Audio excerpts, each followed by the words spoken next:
तो भाई लोग कैसे हो आप लोग। तो स्वागत है सोलो लेवलिंग के एपिसोड 81 में। तो चलिए शुरू करते हैं, लेकिन इससे पहले अगर आपने मेरे चैनल को सब्सक्राइब नहीं किया है तो सब्सक्राइब करके बेल आइकन दबाना ना भूलें। अब एपिसोड 81 पिछले एपिसोड से ही शुरुआत होती है। अब सीन केव का दिखाया जाता है जहाँ पे 5 मोनार्क होते हैं और वहाँ पे वो फ्रॉस्ट मोनार्क भी होता है। अब वो बाकी सब मोनार्क से कह रहा होता है कि वो शैडो मोनार्क अभी भी धरती पे है। फिर एक मोनार्क कहता है कि क्या तुमने नहीं कहा था कि वहाँ ऐसा बॉडी नहीं है जहाँ उसके ट्रू पावर को दिखा सके और उसके ट्रू पावर को अपने आप में समा सके। और यही रीजन नहीं था कि ड्रैगन किंग धरती पे सरवाइव नहीं कर सका। और फिर फर्स्ट मोनार्क कहता है कि मैंने अपनी आंखों से देखा था, वो फ्रैगमेंट ऑफ ब्रिलियंट लाइट से भी ज्यादा खतरनाक था। और ये लोग fragment of brilliant light chairman को बोल रहे होते हैं। अब उनमें से एक बोलता है कि मैं उसे देख लूंगा, तुम ये मुझ पे छोड़ दो। तभी वो फर्स्ट मोनार्क बोलता है कि तुम्हारी मदद की मुझे कोई जरूरत नहीं। अब उनमें से एक मोनार्क कहता है कि तुम लोग अगर अब उनमें से एक मोनार्क उससे कहता है कि अगर तुम उसके विरुद्ध जाओगे तो तुम लोग सुसाइड करने की सोच रहे हो, क्योंकि तुम्हें नहीं पता कि तुम्हारा ओपोनेंट कौन है। वो सारे मोनार्क में से सबसे स्ट्रॉन्गेस्ट मोनार्क है और तुम लोग मोनार्क ऑफ डिस्ट्रक्शन के लिए इंतजार नहीं करोगे क्या। और फिर फ्रॉस्ट मोनार्क कहता है कि हम लोग अभी मिशन पे हैं, हम एक मोनार्क भी है और हमें ड्रैगन किंग की क्या जरूरत है, क्या हम उसे मार नहीं सकते हैं क्या। वो तो सिर्फ अभी अपने ह्यूमन फॉर्म में है और वो सबसे मदद मांगता है और कहता है कि मैं उसे नथिंगनेस में भेज देता हूँ। और फिर एक मोनार्क कहने लगता है कि मुझे इसमें से बाहर ही रखो। और फिर दूसरा वाला भी बोलता है कि और मैं भी तुम्हारा साथ नहीं दे सकता, मुझे मोनार्क ऑफ व्हाइट फ्लेम्स की तरह नहीं बनना। अब एक मोनार्क उन सबको डरपोक बोलता है और कहता है कि तुम सब नहीं जानते मोनार्क ऑफ व्हाइट फ्लेम के मरने के बाद आखिर क्या हुआ था। मैं शैडो मोनार्क अथॉरिटी के द्वारा पकड़ाना नहीं चाहता और मुझे इटर्नल रंबल में भी नहीं जाना। अब वहाँ से धीरे धीरे सारे मोनार्क जाने लगते हैं और फिर उनमें से एक मोनार्क पूछता है क्या तुम्हारे पास कोई ऐसा एविडेंस है जिससे कि तुम हमें बता सकते हो कि वो अभी ह्यूमन फॉर्म में ही है। और फिर फर्स्ट मोनार्क एक डैगर को निकाल के दिखाता है और बताता है कि इस पे पॉइजन लगा हुआ है और शैडो मोनार्क कभी ऐसा नहीं करता।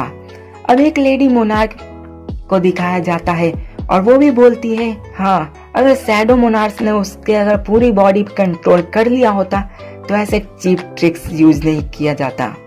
और फिर फर्स्ट मोनार्क उन दोनों से पूछता है कि क्या तुम अब दोनों मेरा साथ देना चाहोगे। और फिर लेडी मोनार्क और वो मॉन्स्टर मोनार्क बोलता है कि हाँ, हम तुम्हारा साथ जरूर देंगे। अब फिर हमें सिटी का सीन दिखाया जाता है जहाँ सब लोग बातें बना रहे होते हैं कि अगर फिर से इस रैंक का डंजन ओपन हो गया तो फिर हमें कौन बचाएगा। इस वक्त पे तो पैसे भी हमारे मदद नहीं कर सकता है।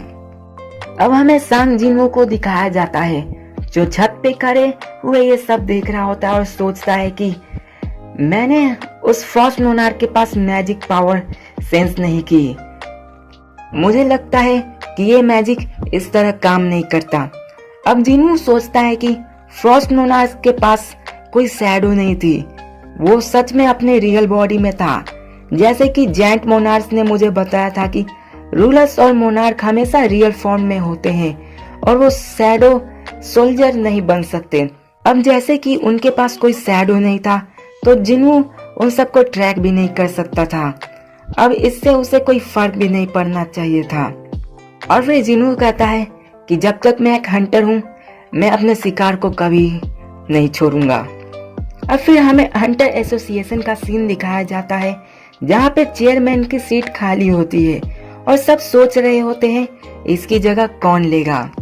फिर उनमें से एक बोलता है कि हमें कम से कम इस रैंक का हंटर तो चाहिए ही और हमारे यहाँ 5 गिल्ड है और अगर हमने ये जल्दी नहीं किया तो कहीं वो अपनी मनमानी न करने लगे। अब वो लोग डिस्कशन करने लगते हैं और फिर एक नतीजे पे पहुंचते हैं कि वो चिन चुल को प्रेसिडेंट बनाएंगे। अब ये सुनकर वो पूछता है कि क्या मैं? फिर वो बोलते हैं कि हाँ तुम, क्योंकि तुम प्रेसिडेंट के बहुत ही क्लोज रहते हो और तुम्हें लीडरशिप की काबिलियत भी है, और यहाँ का कानून ऐसा नहीं कहता कि लो रैंक वाले प्रेसिडेंट नहीं बन सकते हैं, इसलिए तुम इसके लिए एक परफेक्ट कैंडिडेट हो। पर वो दिन चिल बोलता है कि मैं इस पोजीशन का हकदार नहीं हूँ, ऐसे कई हंटर्स हैं जो मुझसे भी ज्यादा काबिल है। और वो दिन चिल बोलता है कि यहाँ इतने डायरेक्टर्स और मैनेजर्स हैं, प्रेसिडेंट बनने के काबिल हैं, आखिर मैं ही क्यों गोगुन ही के जगह पे बैठूं। फिर वो बोलता है कि मुझ में ये ताकत नहीं कि मैं इन सबको संभाल सकूं। फिर वो एसोसिएशन वाले बोलते हैं कि हम में ये ताकत नहीं कि हम इन सबको संभाल सके, ये सिर्फ तुम ही कर सकते हो। अब एसोसिएशन वाले बोलते हैं कि तुम सारे गिल्ड वालों से अच्छा कनेक्शन रखते हो और तुम्हारे साथ तो वो हंटर सांग जिनवू भी है और तुम्हारे साथ उसका अच्छा कनेक्शन भी है। और फिर वो जिन चुल बोलता है कि मेरी उससे जान पहचान तो है, पर मुझे नहीं पता वो मेरे बारे में क्या सोचता है। अब वो लोग बोलते हैं कि हम तुम्हें फोर्स नहीं करेंगे, पर तुम सोच समझकर ये फैसला लेना। और फिर वो जिन चुल बोलता है कि ठीक है। अब फिर हमें कहीं और का सीन दिखाया जाता है जहाँ थॉमस आंड्रे आया हुआ होता है और वहाँ का सिक्योरिटी देखकर डर जाता है और उन्हें लगता है कि उनसे कुछ गलती हो गई है, लेकिन एंड्रू उन्हें बोलता है कि बैठे रहो और अपना काम करो। और फिर उनकी सिक्योरिटी को दिखाया जाता है जो कहती है कि उसे गिफ्ट देना ठीक होगा या नहीं। अब वो कहता है कि क्यों नहीं, ये मेरे और मेरे गिल्ड की जिंदगी से ज्यादा मायने रखती है। अब एंड्रू बोलता है कि उसने स्किल की कमी है क्या।